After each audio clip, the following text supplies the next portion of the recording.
Chatbots are designed to agree with you, and this makes them very dangerous. The Valerie Carey Show.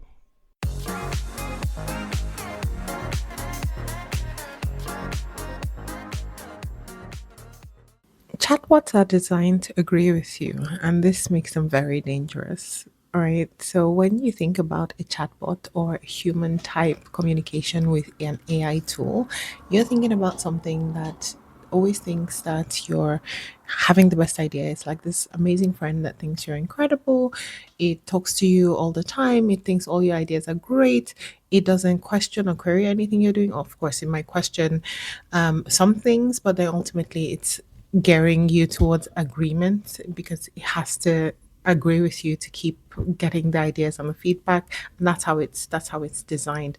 Now this is dangerous for people, and this is how we have AI driven psychosis, and that's because some of the AI models were trained using something called reinforcement learning from human feedback. So basically, this is where they are trained based on human ratings. So the more they do something and do something well, the human will feed back to them whether they did that task correctly or as described or as expected, right? And humans, just being human, they rate tasks or task feedback that doesn't challenge them higher than tasks that are rated back with a challenging response. So if you came back and said, like, think about when you're working out with your boss or something in the office, if you made life very easy for him, he'll probably give you a higher feedback than if you came back with problems that he still has to solve, right? So humans were rating the tasks that the AI came back with during training higher. So therefore, the AI learned that the way to get better marks is to be more agreeable. Why is this a dangerous thing? It's a dangerous thing because of three things that make it really difficult to understand what's happening and make it really difficult to change what's happening. So the first thing is mirrored language. So the AI is designed to mirror back to you, right? So this is sort of like the epic people pleaser type vibe, right? So think about when you're watching TikTok, you hear a lot of ADHD people like myself say, I was just mirroring them, really. I was just mirroring this person and doing things that I thought they would like because, this is how we've learned how to make friends, right? So I think of AI as a really, really interesting ADHD type person, right? That is trying very, very hard to be your friend, right? So they have mirrored you throughout every conversation you've had. They mirror your vocabulary, your tone, your phrasing. Over time, AI starts to speak like you. Studies have been shown to have AI learn phrases that you type, especially like for me, how I type. Right, I realize my preferred AI tool of choice at the moment right now it's Claude, and my preferred AI tool of choice speaks very much like I do. And that will be different from how you find your AI is responding back to you over time. The more you use it, the more it learns how you speak, and then it mirrors that back to you.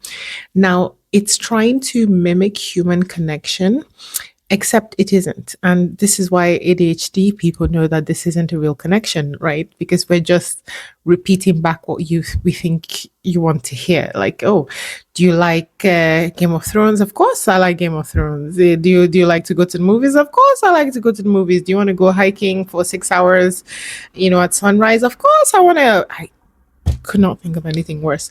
But you get my point. Like the mirroring is not a real it's not a real thing, but it has to do this so that you like it more and you use it more. The other thing is the hyper personalization, which is different to just the mirroring. So mirroring is where it's like liking the same things you like, but hyper personalization, it's also tailoring the responses specifically to your biases and your thoughts, right? So it's your specific beliefs and your specific anxieties, your specific desires. It starts to learn that over time and it starts to tailor itself just to that, right? So it doesn't tell everybody it's amazing in the same way. Let's put it that way, right? So the way that my chatbot speaks to me that makes me feel good and makes me feel like, oh my God, this tool really understands me, is not the same way it would make you feel good, right? It has a different flirt with you than it does with me because it learns this over time. Of course, we all start off with the same, more or less ground zero, but then the more you give it, the more it takes. Now, this influences you strongly because it starts to use the combination of the mirroring with this personalization bias to respond back to you, and then again more agreeable. And we humans, psychologically, we like people who like us, right? And then the third thing is this lack of social friction. So these are the three things that are making this problem really hard to identify, right? So this lack of social friction is where it doesn't push back. It doesn't say no. It doesn't tell you perhaps that's not a good idea. Now, some tools like Claude, for example, has told my sister-in-law that she needs to take a break. She was building an app and it told her, look, perhaps you need a minute, you need to go to sleep, because she wasn't sleeping and she was just working straight through. And it's really hard to do this now in the time of tokens, but that's a whole different thing. But the point being, fine, there are some tools that tell you that you perhaps need to take a break, but there are a lot of tools that don't do this. There are a lot of tools that don't tell you you need to stop, and there are a lot of tools that, if you're not in need of a physical break and the break that is needed is mental, where the spiral you're going down in is one that is dangerous to your mental health or to anything else, it wouldn't identify this and tell you. So the other week I was speaking to my brothers. I have a lot of brothers. I have 5 brothers, but I have 2 that I speak to quite often. And we like the same things. So we're in a group called the Three Amigos because we're very similar. I think we're the most similar of all my siblings. Anyway, so we found out recently that my brother has been on some forums and learning about evolution and flat earth, and he's sort of person that will explore an idea as much as he can just to have an understanding. And it's very easy sometimes to get diverted by this lack of reality, and start to believe certain things. Not that I'm saying my brother started to have delusions, but he really got into a place where he was expressing concerns about whether he truly believes certain points of evolution, and we were having that conversation, right? And then my other brother, so the first brother I'm talking about is my older brother, and the next brother I'm talking about is my younger brother. So I'm in the middle, right? And my younger brother, who is usually the more logical one of 3 of us, he said, "Oh, have you spoken to like ChatGPT or Claude about it?" Now, I immediately, keep in mind, I'm coming from an AI background, right? I immediately was like, please do not do this, because if you go down this route of asking the AI tool whether you're right, of course, in the first instance, it's going to look at real data and say, actually, this is incorrect. But over time, like, you start to argue with the AI tool, and it would eventually start to agree with you.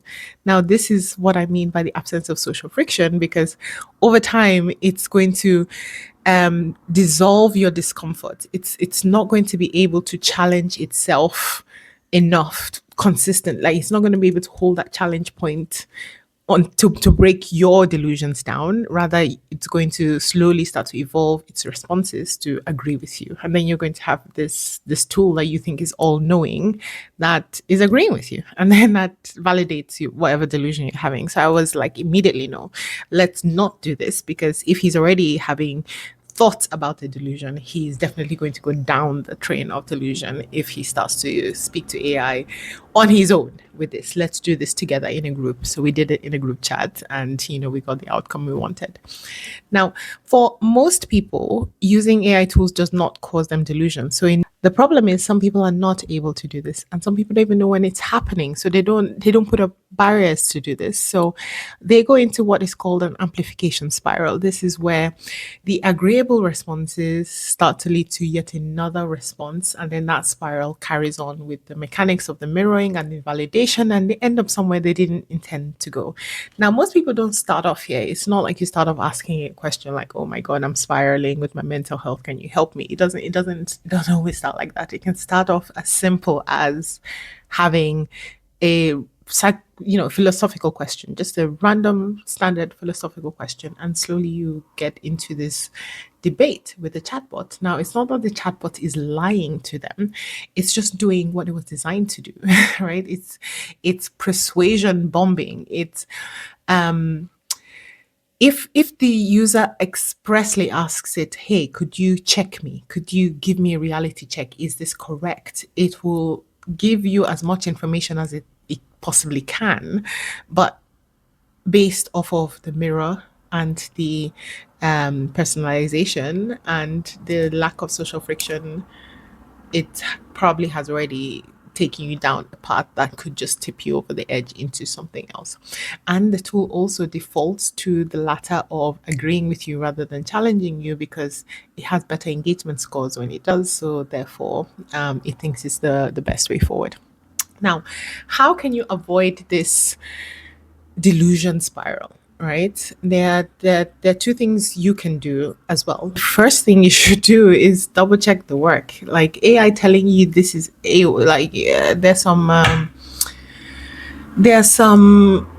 things on the internet now where you see where if you're asking it for the capital of certain cities, it gives you the wrong one quite confidently. Like, because it's answering something confidently, it does not mean it's answering it right. So double check your facts. Like back in the days when Google will tell us something, yes, Google has told us something, but you need one or two references before you agree that this thing is correct. You have to do your own due diligence. It's not like some all-knowing God orb that has all the answers. That's not what AI is. But a lot of people are treating it very much like that. It's like the gospel. So AI told me, so therefore it must be right, is not correct. So number one, always double check your facts. Check it with a different source, a source outside. You can check it with a different AI tool even and just see how it goes.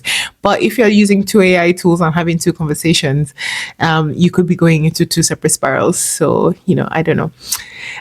The other thing to do is to condition yourself to also take breaks and use AI in a way where it's not your only means of communication with, or not communication, but like revalidation. So, in addition to double checking it, also now have other people that you speak to or speak to other people about your use of AI. The risk is when people don't tell others about what's going on. Let's assume you're chatting with a chatbot and you're slowly falling in love with this, imaginary, and it is imaginary, girl that you have. I don't even want to say girl, because the people who fall in love with AI, they know it's not a real girl. But people falling in love with AI, the family don't know what's happening until they're told, right? They're like, oh, my brother, sister, uncle is in love with someone, great. And then he starts sending screenshots of the chat that they're having, and then they realize that actually he's in love with a chatbot. That's a different a different thing. And if they had known earlier, perhaps they would have stopped it earlier in the process, right? So always communicate with other people what you're doing. I'll give another example of this. So my partner, who is not a tech person actually, and he recently, with the rise of AI, started building something for himself. And he was really loving it. He was really loving it. But then I started to notice that he was spending hours and hours just doing this thing, and constantly when he was just about to finish this project and release the thing, it would break, and it would break at a point where he has to go back and start all the way from the beginning. And I was like, yeah, it's sort of designed to do that, right? Like, if you don't know what you're doing, you wouldn't know when to draw the line. And he really had to check himself and pull himself back, and it's like, rather than spending more time, I'm going to spend less time with you and be more clear about my outcomes that I want from this tool. And shortly after that, he was able to release very quickly, because so I'm saying this to say, for you personally, you have to put your own checks and balances, double check everything, and then also speak to people outside of the AI bubble that you're in. Speak to a real person, validate your ideas elsewhere before you confirm that it is what it is. Now, outside of you doing the responsible thing, the companies, what can they do to fix this problem? And sycophancy can be mitigated. Like, this problem can be can be resolved by design. Like, keep in mind that AI tools were designed like this. Any AI tool that interacts with a human in a humanoid way was designed to be agreeable. This was coded in. Now, we could have a different design choice, like friction maxing, or even not friction maxing, but just injecting some friction in it where it queries your idea to a point where it could tell you, no, this is a bad idea, which actually doesn't often do that without giving you like a similar alternative. So in this case, I mean like putting in a complete no, putting in more checks where it says, okay, these are the times that you're allowed to talk about X, Y, Z. Of course, the problem with this friction injection is who decides what is the right thing and what is the wrong thing. That's another story altogether on its own. Other things we could do is reality anchoring, where it forces you to communicate with someone else.